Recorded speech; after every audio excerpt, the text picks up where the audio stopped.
আমি চাই যে ব্যাচেলর লোকটা 42 বছর বয়সে একটা নতুন প্রেমে পড়েছে তাকে নিয়ে কেউ মজা না করুক।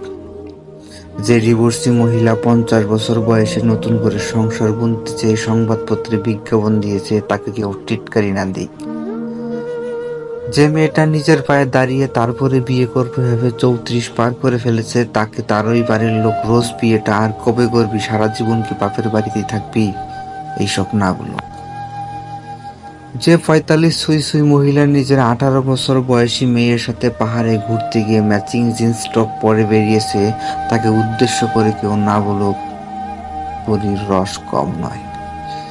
যে ছেলেটা 32 বছর বয়সেও চাকরি না করে বাড়িতে বসে ছবি আঁকে বা কবিতা লেখে বা গান করে সময় কাটায় তাকে কেউ বেকার না বলুক। চুলের কালো সফেদ হয়ে যাওয়া 36 বছর বয়সী বাবুকে পায়ের চায়ের দোকানে এই বুড়ো এ দাদু এসব না বলুক। চুল সাদা হয়েছে তো কি, মন তো সবুজ হতেই পারে, তাই না? 42-এর যে দম্পতি কোনো বাচ্চা জন্ম দেয়নি তাদেরকে কেউ বাজা না বলুক।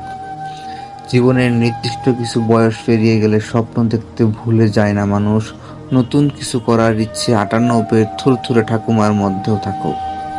তার হাতে উল্কাটা দিলে যেন লাল নীল সোয়েটারে মেলা বসে আগামী শীতে।